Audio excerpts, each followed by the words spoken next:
साथियों नमस्कार, आप देख रहे हैं सुशील कुमार उपाध्याय यूट्यूब चैनल। साथियों आज की विशेष रिपोर्ट देश के 5,50,000 साक्षरता कर्मियों के संविदा बहाली और बकाया मानदेय पे देश के विभिन्न प्रांतों से क्या बड़ी अपडेट आ रही है उस पर हम परिचर्चा करेंगे और आज की करंट जो न्यूज़ है क्या आ रही है उस पर भी हम विशेष रिपोर्ट आप तक पहुंचाएंगे।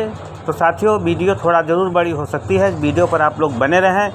हमारे चैनल का यही प्रयास रहता है जो भी जानकारी पूरे देश प्रदेश से आती है सर्वप्रथम आप तक पहुंचाने का काम हमारा चैनल करता है। साथियों जैसा लाइव स्क्रीन पर देख रहे हैं, देश के विभिन्न प्रांतों में निष्कासित साक्षरता कर्मियों का संघर्ष जारी है। सर्वप्रथम हम बात कर रहे हैं बिहार की, जहां पर साक्षरता कर्मियों के संदर्भ में आज एक बड़ी बैठक होने जा रही है, जहां पर रत्नेश सादा जी इस बैठक में भाग लेंगे और आप लोगों के बहाली पर लेटेस्ट जानकारी प्रदान करेंगे। उस संदर्भ में जैसे ही कोई जानकारी प्राप्त होगी उसकी रिपोर्ट हम आप तक पहुँचाएंगे। तो साथियों लगातार सुशील कुमार उपाध्याय यूट्यूब चैनल देश के 5.5 लाख निष्कासित साक्षरता कर्मी, देश के संविदा कर्मचारी के संदर्भ में जो भी अपडेट आती है आप तक पहुंचाता है। तो साथियों आज कटिहार में एक बड़ी बैठक का आयोजन किया जा रहा है जिसमें 200 साक्षरता कर्मी आज भाग लेंगे, जिसका प्रतिनिधित्व रत्नेश सादा जी के द्वारा किया जाएगा। इसी कड़ी में आपको ज्ञात होगा कि इसी माह के 20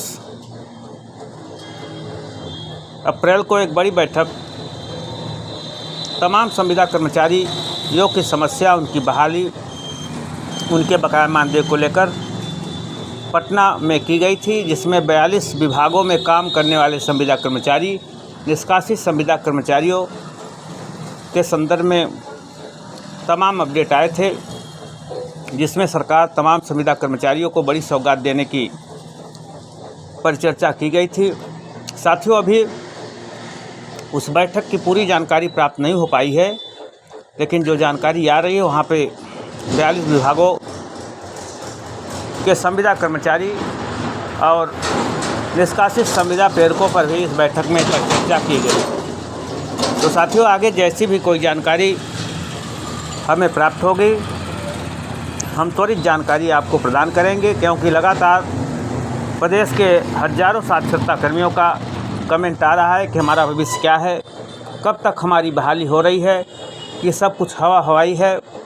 तो साथियों जो जानकारी आपके सरकार की तरफ से आती है और जानकारी आपको प्रदान की जाती है, कितना जल्दी सरकार आपके बहाली पर मुहर लगाएगी यह तो भविष्य के गर्त में है। आगे जैसे ही कोई अपडेट आएगी हम आप तक पहुंचाने का प्रयास करेंगे। तो आज की बड़ी खबर, जहां पर पटना में 20 की हुई बैठक में 42 विभागों के संविदा कर्मचारी के बहाली, निष्कासित कर्मचारियों के बहाली पर परिचर्चा हुई है।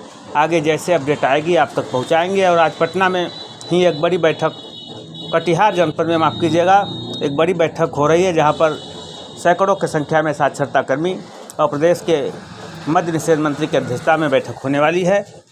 आगे जैसी ही कोई जानकारी आएगी हम आपको प्रोवाइड करेंगे। साथियों अब हम बात कर रहे हैं उत्तर प्रदेश की, जहाँ पर साक्षरता कर्मियों के बकाया मानदेय को लेकर लगातार संघर्ष जारी है। आपको मालूम है कि उत्तर प्रदेश में साक्षरता कल्याण समिति के प्रदेश अध्यक्ष सत्यवान वर्मा लगातार एक्शन में दिख रहे हैं। उनका कहना है कि तमाम जनपदों से जो खबर आ रही है, तहाँ पर कई जनपद के जो जिलाध्यक्ष हैं वो तमाम साक्षरता कर्मियों का सत्यापन रिपोर्ट अपने पास रख कर बैठे हुए हैं। तो जो साथी का अभी तक रिपोर्ट या तो बीएसए के माध्यम से निदेशालय साक्षरता को न पहुंची हो, वे लोग आज यानी 23 अप्रैल तक अपने सत्यापन की copy, hard copy Satyavan Verma के पास जमा कर देते हैं, क्योंकि यह आपके पास अंतिम अवसर है। जो जानकारी हम प्रदान कर रहे थे कि लगभग काफ़ी जिलों का सत्यापन कार्य पूर्ण हो चुका है। कुछ जिलों का था जिसकी संभावना है कि आज सब डॉक्यूमेंट जमा हो जाएंगे और पूरी संभावना है कि आने वाले अगले माह में 15 मई के बाद आपके बकाया मानदेय की प्रक्रिया प्रारंभ की जा सकती है। दूसरी जो बड़ी जानकारी आ रही है, सत्यवान वर्मा ने कहा कि जो नवीन स्कीम चल रही है एनजीओ के माध्यम से, उसमें जिन साक्षरता कर्मियों का चयन किया गया है तो ये अपने तमाम एजुकेशन क्वालिफिकेशन की फ़ोटोस्टेट कापी रख लें, क्योंकि 1-2 दिन के अंदर उनके डॉक्यूमेंट्स मांगे जा सकते हैं। तो साथियों, निरंतर प्रयास का प्रतिफल निश्चित मिलता है। जैसा करके दिखाया उत्तर प्रदेश का साक्षरता कल्याण समिति के प्रदेश अध्यक्ष सत्यवान वर्मा ने, तो निरंतर प्रयास का प्रतिफल अब कितना जल्द मिलेगा यह तो आने वाले समय में आपको देखने को मिलेगा। लेकिन जिस तरह से लगातार साक्षरता कर्मी, संविदा कर्मचारी इस सरकार से परेशान है, अभी आप लोगों ने देखा पूरे देश के 24 लाख से ज़्यादा आंगनवाड़ी कार्यकर्ताओं, आशा कार्यकर्ताओं ने बड़ा ऐलान किया गया है। उन्होंने मजदूर यूनियन के साथ एक बैठक कर बड़ा ऐलान किया है कि जिस तरह से 15 वर्षों में 1500 रुपये मानदेय आंगनवाड़ी कार्यकर्ताओं का केंद्र ने बढ़ाया है। इस बजट में उनको आशा थी, घोषणा पत्र में आशा थी, लेकिन जिस तरह से उनके साथ छलवा सरकार ने किया है, उसको लेकर संगठन ने ऐलान किया है कि हम इस सरकार का विरोध करेंगे। तमाम समाचार पत्रों में भी यह न्यूज़ आपने पढ़ा था। रही अन्य राज्यों की बात, तो निरंतर अनेक राज्यों में लगातार सरकार पर दबाव बनाने की शिक्षा प्रेरकों की प्रक्रिया जारी है। अब किस राज्य से कितना बड़ी अपडेट आएगी, जैसी ही साथियों को जानकारी आएगी हम आप तक पहुंचाएंगे। इसके साथ साथ आज की जो प्रमुख खबरें हैं, जहां पर भ्रष्टाचार निराशा के दौर से उबर रहा है, यह बातें नई दिल्ली में भारत के प्रधानमंत्री नरेंद्र मोदी ने कही है। रांची में इंडिया गठबंधन का सख्त प्रदर्शन हुआ है, जहां पर लाखों की संख्या में लोग उपस्थित हुए थे। गठबंधन में एनडीए मोदी को चुनौती दी गई है। केजरीवाल को जेल में मारने की हो रही है साजिश, यह आरोप उनकी पत्नी सुनीता केजरीवाल ने लगाई है। मोदी के नेतृत्व में एनडीए की होगी शानदार जीत, यह बातें उत्तर प्रदेश के मुख्यमंत्री योगी आदित्यनाथ ने कही है। यमुना एक्सप्रेसवे पर भीषण हादसा, 5 लोगों की मौत हो चुकी है। कल की घटना है। भाजपा से अकेले लड़ रही तृणमूल कांग्रेस, यह जानकारी पश्चिम बंगाल के मुख्यमंत्री ममता बनर्जी ने दी है। नेहा हत्याकांड में आरोपियों के पिता ने पीड़ित परिवार से माफ़ी मांगी है। देश में एक बार फिर से बर्ड फ्लू ने दस्तक दे दी है।